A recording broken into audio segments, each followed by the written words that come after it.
Hey YouTube, it's your boy Magnificent and the wonderful assistants. We are beginning the Sprinter mod era. We're gonna go ahead and start off with the outside while we're here.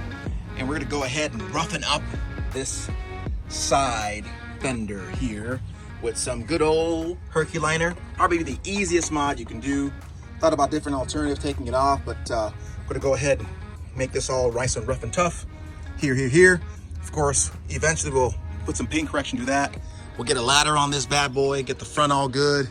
But for now, all you need is some good Herculiner. You're just gonna scratch this up a little bit, make sure it's clean. Then just simply apply Mr. Herky. It really looks good.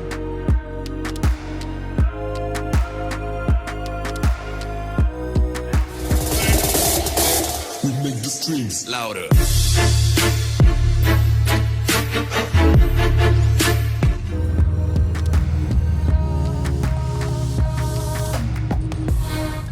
Thinner coat if you like. You can do a couple of different coats. So I'm gonna do a coat just to make it black, and then I'm gonna do another coat over it.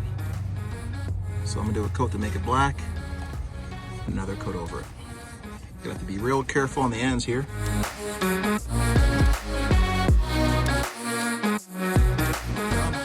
It really looks good. It was drying, wondering if I made the right decision because it looked kind of shabby. But that was only because it was just the first coat. If you remember, it was just gray and dingy. Man, now it looks like it's supposed to be. It looks tough. I'm gonna actually put one more coat on there because you'll find that because it is gray, you sometimes can't tell where the Rhino liner starts and the old color begins. So it's easy just to think you're done. But if you add a second and a third coat, which is what I'm gonna do, a third coat, it'll be done. Then I'll take you back here to see what the back looks like. I mean, I was just looking at it driving and man, thing looks good. Thing looks really good. So cheapest mod to make a Sprinter aggressive has to be this. Definitely has to be this. We masked this off just to make sure, but even after you mask it off, if you get some things on here, we masked this off just to make sure we can get as close as we can to all these places. But if you get anything on the paint, you can just use paint thinner, mineral spirits, acetone to wipe it off really quickly. It works out really well. Only other suggestion, takeaway, is to make sure you do it either on the street or somewhere, maybe on the grass or some dirt area. Probably best on the street where you're not going to get it on your sidewalk because again, you're gonna have to scrub it off. So yeah, that's my takeaway. Feedback from you? I love it.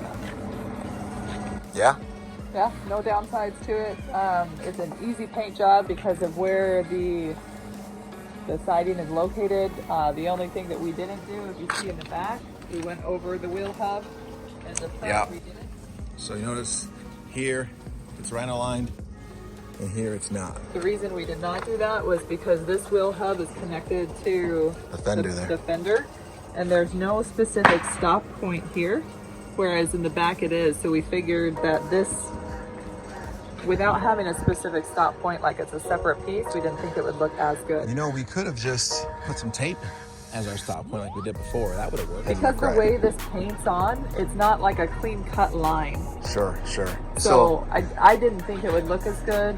And I think it looks really good even without doing that wheel hub. Absolutely. You can tell that it's connected to the fender, whereas you can tell that one is a separate piece. Absolutely. If we ever get, I don't even know if they make fender flares.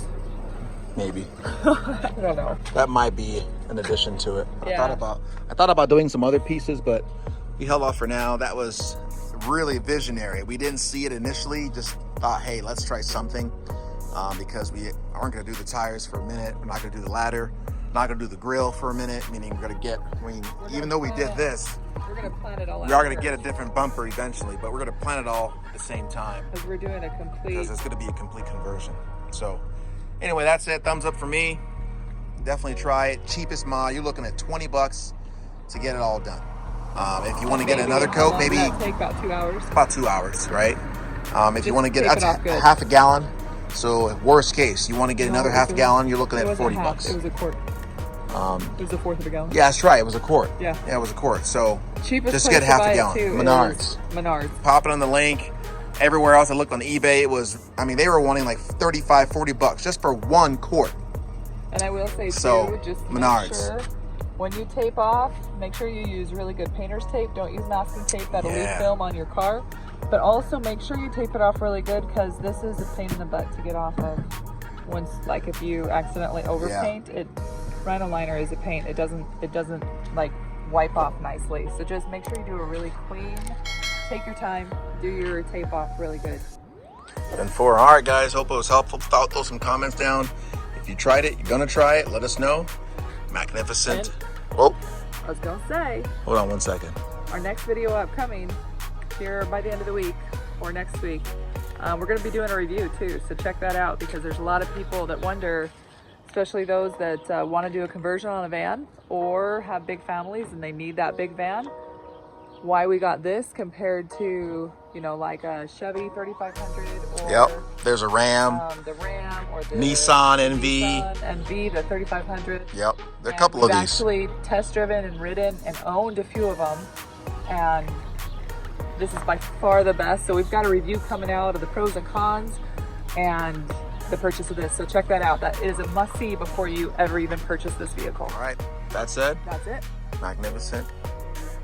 Signing out.